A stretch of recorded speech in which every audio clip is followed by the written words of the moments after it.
গিয়ে নিমতলা শ্মশান, আর এই হচ্ছে গিয়ে গঙ্গা। এই যে গঙ্গার ওই যে দেখাতে পাচ্ছি, ওটা হচ্ছে হাওড়া ব্রিজ।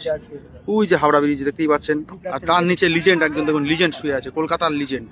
হ্যাঁ, একেবারে গঙ্গার বুকে এরকম শোয়া কেউ শুতে পেরেছে কিনা জানি না, এই প্রথম দেখলাম আমি, বুঝলেন। আমার কাছে একদম মানে প্রথম, আমি অবাক। এর মতন খাট মনে হয় না।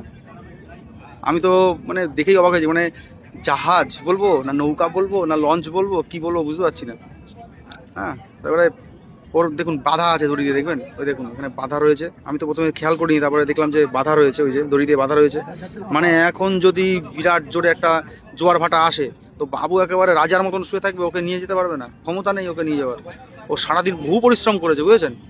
লিজেন্ড তো, সারাদিন খাটাখাটনি করেছে, অনেক জল টল খেয়েছে, খেয়ে টেয়ে এখন এই এসে শুয়েছে একেবারে রাজার মতন, কাল সকাল 8টা পর্যন্ত ঘুমাবে, তাই তো কাকা? এরকম দেখেছো কখনো?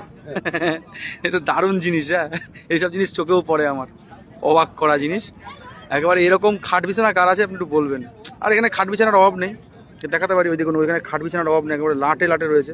আর ওই দেখুন খাট পুড়িয়ে তাপ নিচ্ছে, আমরা কাঠ পাই না জাল দিয়ে খাওয়ার মতন, আর এরা কাঠ পুড়িয়ে হ্যাঁ একেবারে সুন্দর করে বসে গরম তাপ নিচ্ছে রে, শীতের মধ্যে হালকা হালকা হাওয়া আসছে। ও বাবার মদ খাচ্ছে, ওই যে ওই যে দেখুন, ওই যে ও দারুণ, একেবারে সেই লেভেল। হচ্ছে বাবা গাজার নৌকা বহুদূর যায়।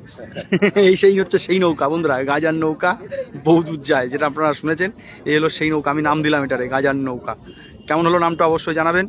তো চলুন, একটা দারুণ দৃশ্য দেখালাম। এরকম দৃশ্য কখনো আপনারা দেখেছেন কিনা, আমি তো প্রথম দেখলাম, তাই ভাবলাম আপনাদের সঙ্গে তুলে ধরি। হ্যাঁ, এটা হচ্ছে গাজার নৌকা।